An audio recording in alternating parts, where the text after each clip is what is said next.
So Obama's talking about all of this with the global warming and that, and a lot of it's a hoax. It's a hoax. I mean, it's a money-making industry, okay? It's a hoax. All those cars are going to be made in China. Every one of them. You can forget it, everybody. All of those cars are going to be made in China. We sit on liquid gold, and we're getting rid of combustion engines, and they sit on all of the other materials that you need for the batteries. They're going to make all those cars. We're not going to make any of them. Mga kapatid, magandang gabi po sa inyong lahat. Hindi po hihinto ng paggawa ng mga internal combustion engine ang Toyota. Yan po ang sinabi ni Mr. Akio Toyoda, ang chairman po ng Toyota Motors. Mga kapatid, matindi yan. Kasi kahit pa sinasabi ngayon ng maraming bansa na darating ang panahon, hindi na sila magbebenta ng mga internal combustion engine. Pero si Toyota, hindi po aatras sa bagay na ito. At sinabi po niya, ang next generations na mga makina na kanilang gagawin ay makakapantay na doon sa pamantayan ng carbon neutrality, yung hindi na po nagbubuga ng mga lason. Sinabi rin po nila na hindi lang naman ang electric vehicles ang pwedeng solusyon para ma-attain yung carbon neutrality. Marami pa pong paraan. Yan po ang sinasabi ng chairman ng Toyota. Sinabi rin po niya na mas pipinuhin pa nila, pagagandahin pa nila itong mga bagong makina na to, at ito po ay gagamitan ng mga sopistikadong teknolohiya para po makasabay dito sa carbon neutrality. At ang lahat po ng ito ay sinabi niya sa harapan ng maraming mga journalist sa ginanap na Tokyo Auto Salon. Sinabi rin po niya, mga kapatid, na tulad niya na isang enthusiast pagdating sa sasakyan, hindi po sila papayag na ito po ay mawala na lamang itong mga internal combustion engine, lalo pa siya na may-ari ng Toyota. Marami siyang naiisip sigurong paraan para kung sila ay gagawa pa ng mga internal combustion engine na makasasabay dito sa mga electric vehicles na sumisikat nga ngayon. At sinabi po niya na itong next generation na makina na kanilang gagawin ay hakbang tungo sa kinabukasan. 5.5 million na mga manggagawang Hapon ang nandito sa sektor na ito, sa industriya ng mga sasakyan. At sinabi po niyang kailangang pangalagaan ang mga taong ito na nagbibigay ng lakas sa Japan.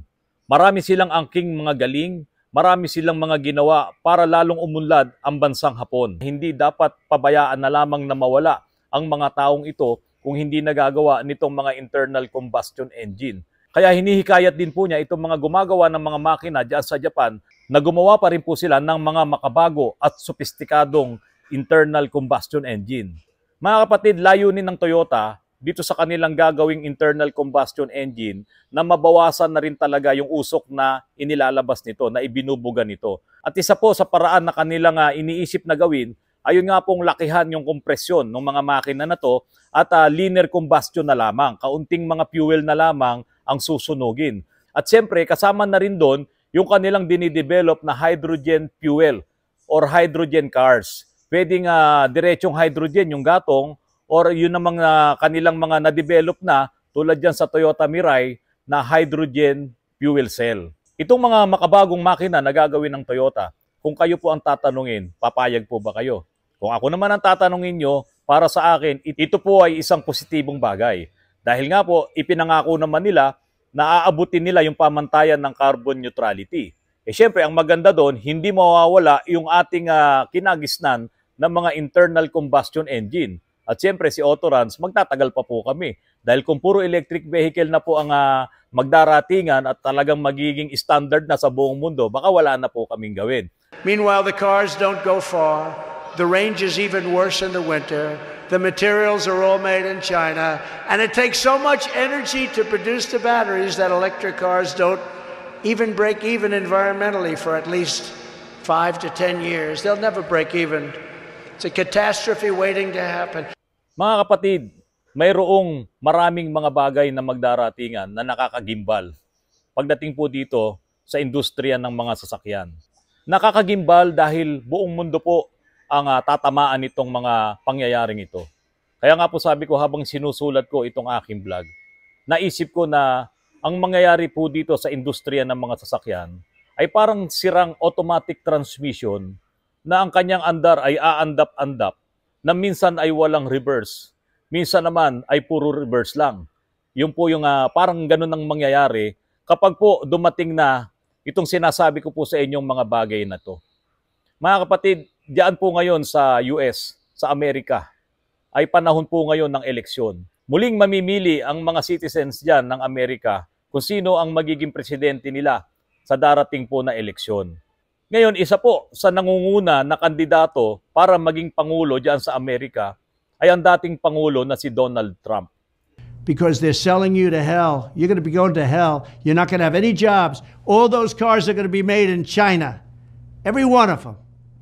You can forget it, Michigan. You can forget it, South Carolina. You can forget it, everybody. All of those cars are going to be made in China.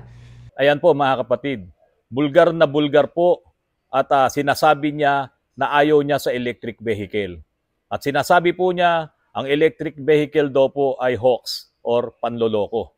At sinasabi rin niya na ang electric vehicle, ang makikinabang lang dyan ay ang China. Pagdating daw po ng panahon, puro China lang ang gagawa ng mga electric vehicle na yan. Mga kapatid, hanggang nun lang ako. Kasi po, hindi ko po alam kung ano ang meron sa politika dyan sa United States. Maraming mga states dyan at sila ang mamimili, sila ang magdidesisyon kung sino ang magiging susunod na presidente. Pwedeng manalo ulit si President Biden, pero yun nga po, nangunguna po itong si former President Donald Trump.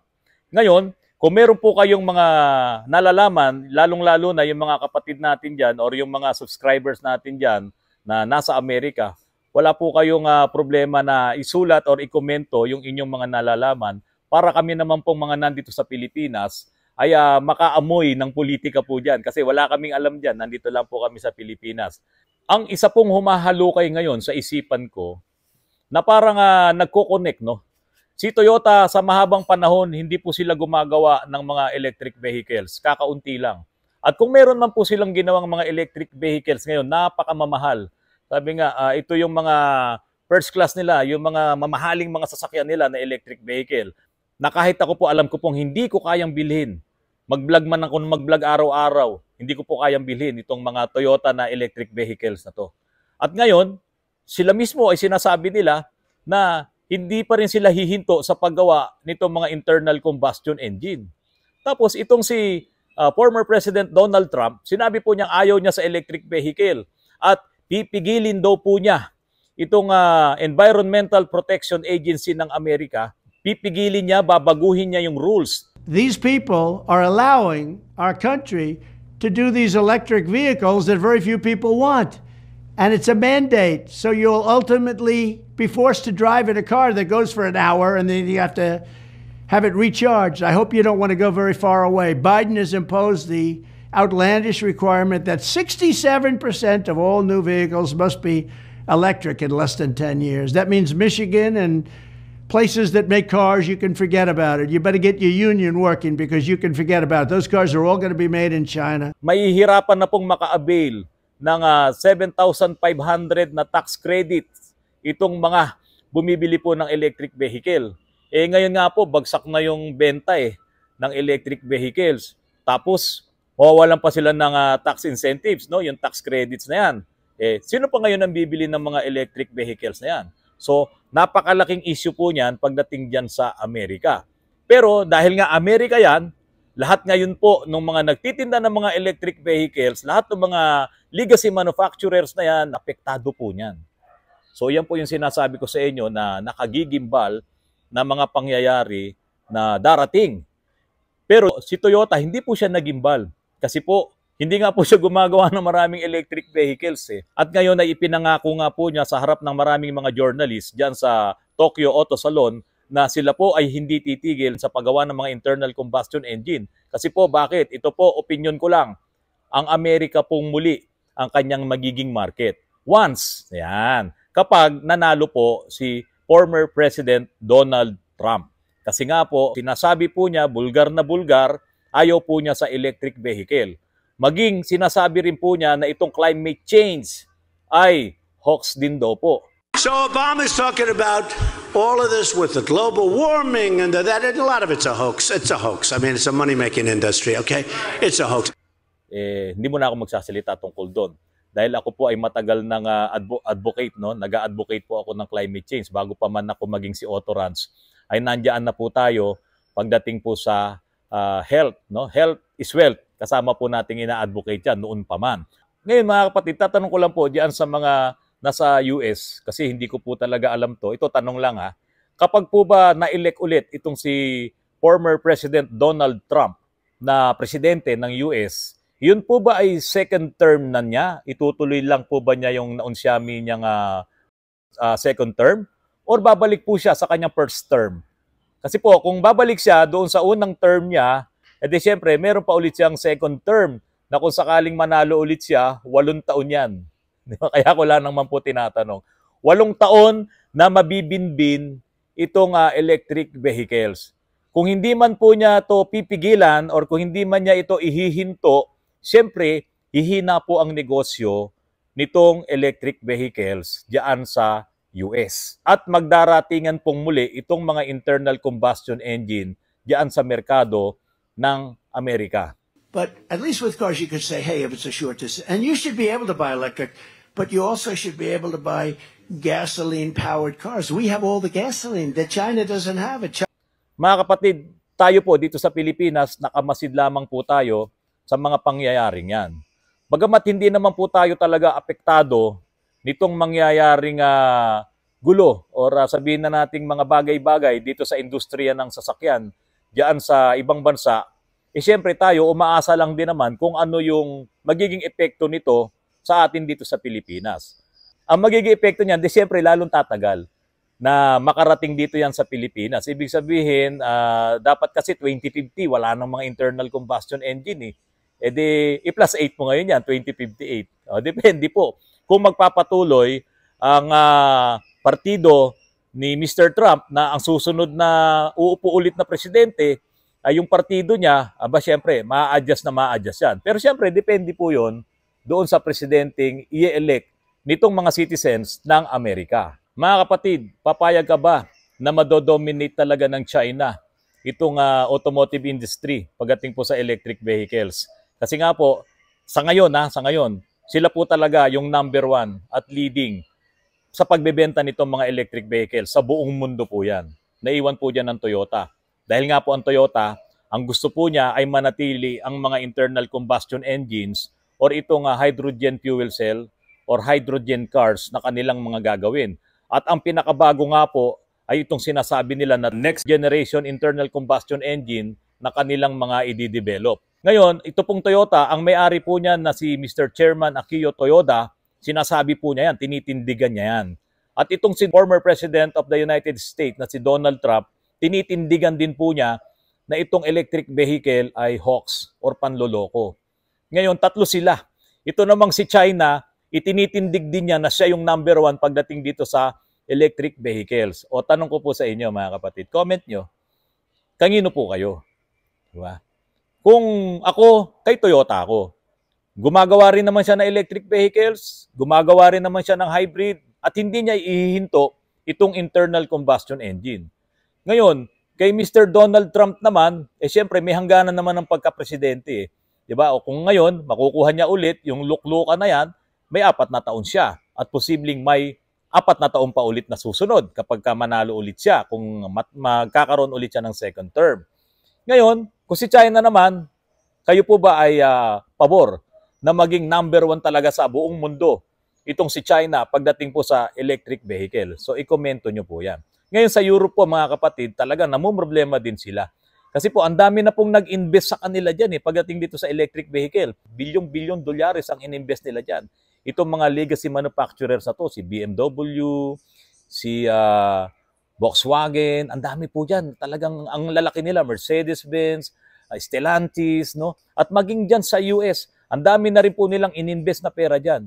Pero nang dahil po dito sa mga pangyayari na darating, come November, no? At magkakaroon na po ng bagong presidente ang US, kung mauupo po itong si Mr. Trump na bagong presidente ulit at mare-re-elect siya, ayan po siguradong mangyayari yan.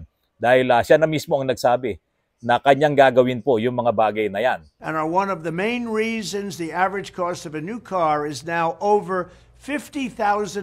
Absolutely outrageous, and there's never been such a price before.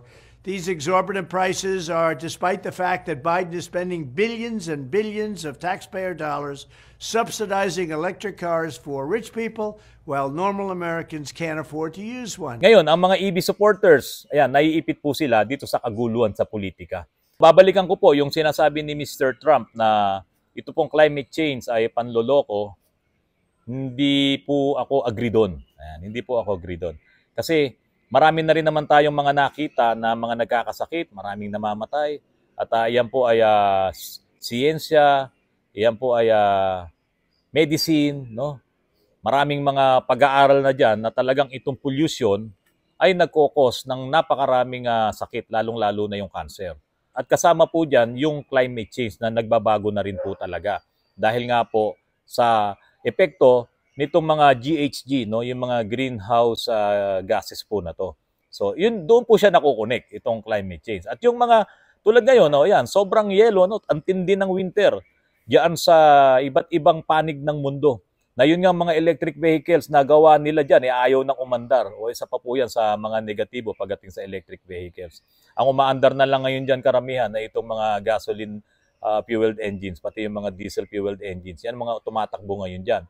Pagdating doon sa sinasabi niya na climate change ay panloloko, para sa akin po, sa opinion ko, hindi po ako agree doon. Pero wala ako sa posisyon na sabihin ko siya ay mali. Kasi po, magaling na tao yan, inelect yan ng maraming mga magagaling na tao din dyan sa Amerika. Kung paano niya po sinabi yon, kung ano ang mga dahilan niya, dahil siya nga, no, bilang presidente, ikaw ang puntahan ng lahat ng mga bagay-bagay, lahat ng mga kaalaman, lahat ng mga chismis, no? Lahat ng mga intelligence, lahat. Sa'yo ang punta niyan. Ikaw yung gitna niyan. Ikaw yung core niyan. Kaya wala po ako sa karapatan na sabihin kong mali ang sinasabi niya. Dahil eto lang po ako, ganun kaliit, samantalang siya napakalaki. Yan po ang presidente ng Amerika.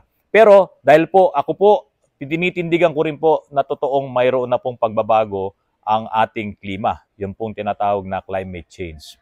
Mga kapatid, kung ano man po ang gusto nyong i-comment tungkol dito sa mga sinabi ko sa inyo dito sa vlog, malaya po kayong makakapag-comment.